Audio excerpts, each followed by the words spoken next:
안녕하세요. 마음의 지도를 탐험하는 시간입니다. 우리는 종종 눈에 보이는 폭력이나 명백한 언어적 학대에 대해서는 쉽게 인지하고 경계합니다. 하지만 마치 소리 없이 스며드는 독처럼 서서히 한 사람의 영혼을 잠식하는 관계도 있습니다. 겉으로는 드러나지 않지만 그 어떤 학대보다 깊은 상처를 남기는 내연적 나르시시스트의 그림자입니다.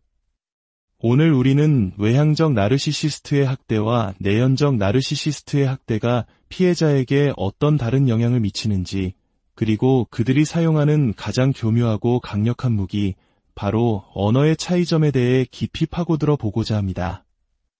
나르시시스트에게 언어는 단순한 소통의 도구가 아닙니다. 그것은 상대의 정신에 침투하고 내면을 조종하며 보이지 않는 감옥에 가두는 가장 중요한 무기입니다. 특히 이 두 유형의 나르시시스트는 언어를 전혀 다른 방식으로 사용하여 피해자의 현실을 무너뜨립니다.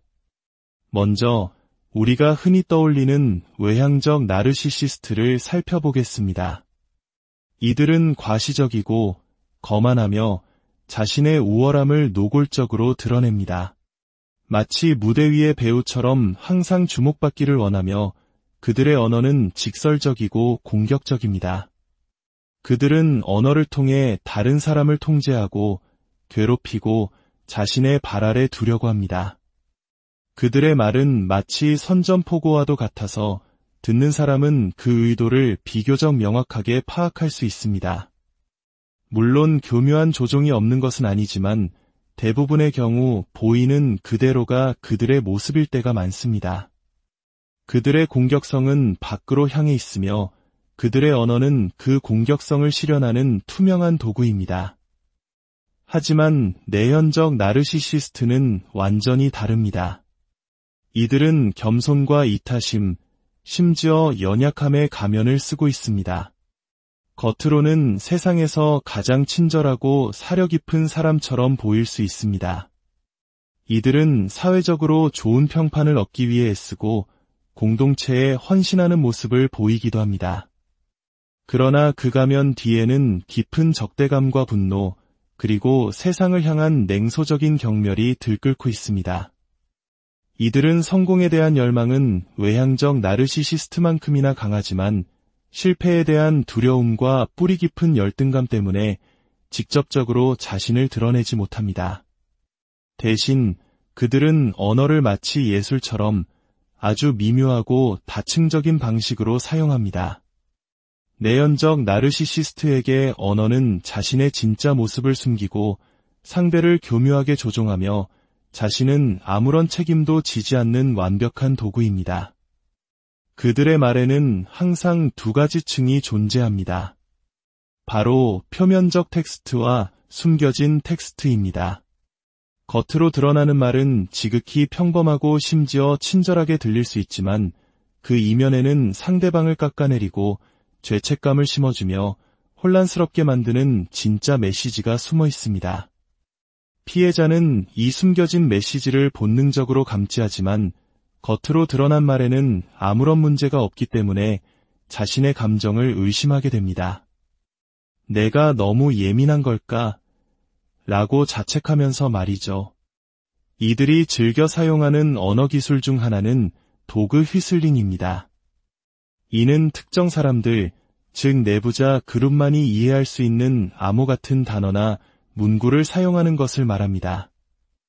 외부인이 들으면 아무런 의미 없는 평범한 대화처럼 들리지만 그 말을 듣는 피해자에게는 과거의 상처를 들추거나 약점을 공격하거나 수치심을 유발하는 비수처럼 꽂힙니다. 예를 들어 여러 사람이 모인 자리에서 내연적 나르시시스트는 웃으며 이렇게 말할 수 있습니다. 우리 오호 씨는 참 도전하는 걸 좋아해. 예전에도 그랬잖아. 외부인에게는 칭찬처럼 들리지만 피해자에게는 과거의 실패를 조롱하며 너는 항상 무모하게 실패만 한다는 숨겨진 메시지를 전달하는 것입니다. 이런 식으로 그들은 공개적인 장소에서 피해자를 고립시키고 아무에게도 말할 수 없는 정서적 학대를 가합니다.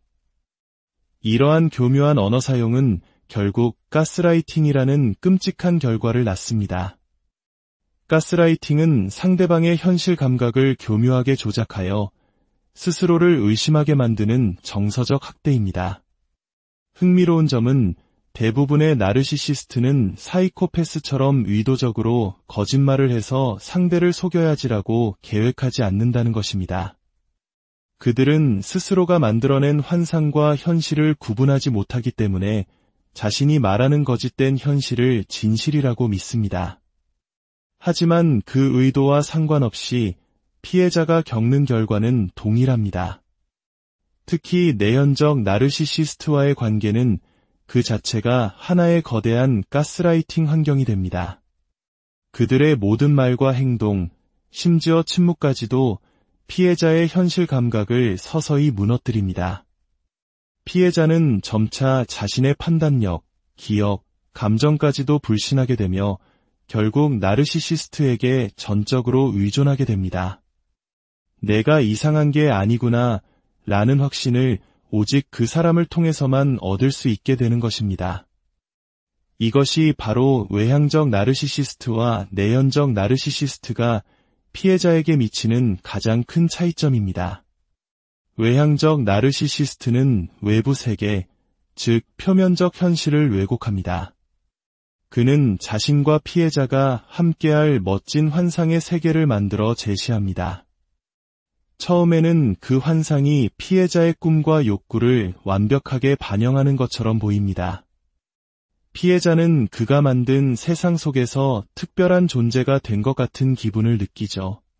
물론 시간이 지나면서 그 환상을 유지하기 위해 자기 자신을 버려야 한다는 것을 깨닫게 되지만 그 공격의 방향은 주로 외부 세계의 재구성에 초점이 맞춰져 있습니다. 그러나 내연적 나르시시스트는 다릅니다. 그는 외부 세계를 바꾸기 전에 당신이라는 존재 자체, 즉 내면의 현실을 먼저 파괴합니다. 그는 당신의 정체성, 가치관, 심지어 과거의 기억까지 교묘하게 왜곡하고 해체합니다. 마치 강산에 녹아내리듯 피해자의 정체성은 형체도 없이 사라져버립니다.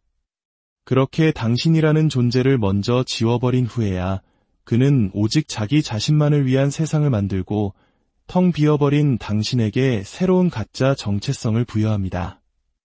그리고 속삭입니다. 이게 진짜 너의 모습이야. 나를 통해 비로소 너 자신을 찾은 거야. 따라서 내연적 나르시시스트의 피해자는 단순히 자존감을 잃는 수준을 넘어 자신의 존재 자체가 소멸되는 듯한 극심한 공포를 경험합니다. 기억 상실, 비현실감, 이인증과 같은 해리 증상을 겪을 가능성도 훨씬 높습니다.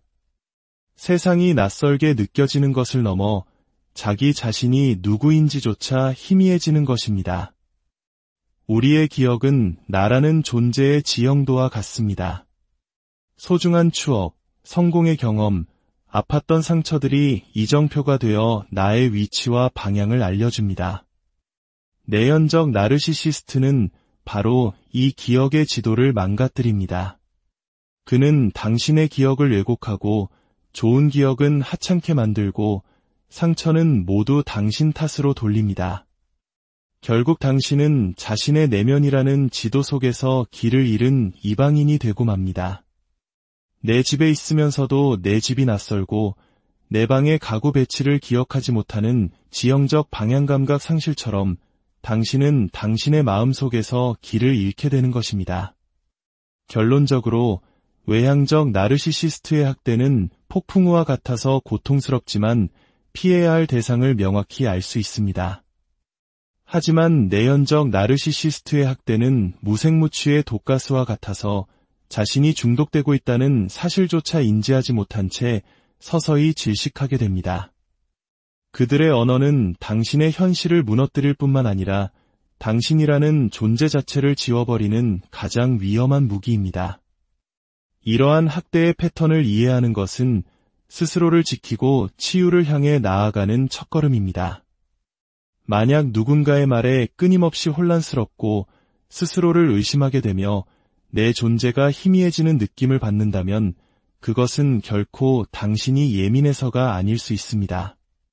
당신의 현실과 감정은 소중하며 그 무엇도 그것을 왜곡할 권리는 없습니다.